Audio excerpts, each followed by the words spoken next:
اهلا بيكم، معاكم محمود فادي. النهارده هنتكلم على ازاي نهتم بالجرو او البابي في اول يوم انا لسه جايبه.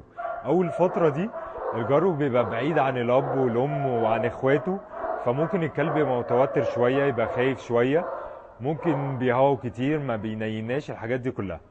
فاهم حاجه، ودايما انا بنصح بيها وانا بعملها مع الكلاب اللي انا جبتها وفعلا ريحت وما عملتش اصوات، اللي انا ابتدي اتعبهم في اول يوم. يعني دايما يقول لك ريح، لا انا بتعبه جدا في اول يوم، افضل العب معاه ساعه 2 3، بس وقت النوم ده بالليل الاقي اللي هو ابتدى يرتاح وينام. وده مهم جدا، اللي انا اطلع الطاقه الزياده، اخليه تعبان بحيث اللي هو يقدر ينام، لان هو بيبقوا شويه وبيناموا على طول. فانا بلعب معاهم، اطلع الطاقه، اهتم باللي هو الاكل بتاعهم، كلوا، اعمل التويليت بتاعهم صح، خلاص ابتدي انيمهم جنبي. ويفضل طبعا في اول ايام، انا دايما بسمع عليه يقول لي انا حطيته في البلكونه، حطيته في شقه اللي تحت في الجنينه. ده غلط جدا. اول ايام الجرو وهو لسه صغير يفضل ان انت تقعده جنبك علشان يكون مطمن، وده اهتمام. ان انت لو خدت البابي وهو صغير حطيته في بلكونه، حطيته في اي مكان، هيبتدي يحس ان هو مخطوف وانا مش خاطفه.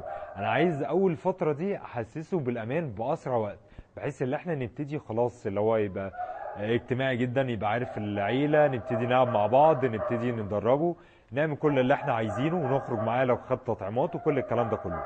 فاهم حاجه في الفتره دي اللي انا انيمه جنبي، ما احطوش في مكان بعيد اول ايام حتى لما يبتدي يتعود. لو انا عايز اعمل له قفص او مكان، يفضل ان انا اجل الفتره دي شويه لحد ما يبتدي يتعود على البيت ويبتدي يعرف تفاصيله ويبتدي حتى ينام، ما يبقاش فيه اي اصوات.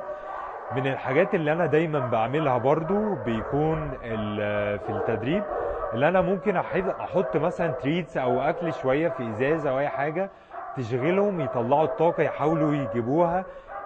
ده بيشغل دماغهم حلو قوي، يفكروا ازاي.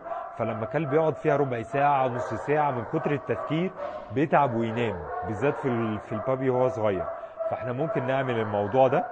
كمان حاجة أنا دايما ممكن بعملها، ساعات لما أنا لا اشتريت الكلب وخلاص، بطلب من صاحب الكلب، بمديله مثلا أي فوطة أو أي حاجة بيكون لمس بيها الكلاب بتاعته فيبقى فيها الريحة. فلما أنا أقعد فيها البابي أو أنيمه فيها فبيحس إن هو قريب من أمه وإخواته، اللي أنا بعتمد على حاسة الشم بتاعته. أو حاجة تانية أنا بعملها وساعات بيجيب نتيجة برضو، اللي أنا بجيب مثلا إزازة بحط فيها ميه دافيه والف عليها فوطه وقعدها جنبه، بحيث الدفى ده بيحسسه اللي هو جنب امه، جنب حد في دفى ليه، من غير اللي هو مبقاش لوحده. دي حاجات اساسيه جدا، مهم جدا ان احنا نعملها مع البابي في اول فتره اللي هو بيكون معانا. لو في عندكم اي سؤال او في اي حاجه مش عارفينها، كلموني على البيج، على الرقم الموبايل اللي متسجل في البيج على اليوتيوب. اي حاجه ان شاء الله انا بتابع.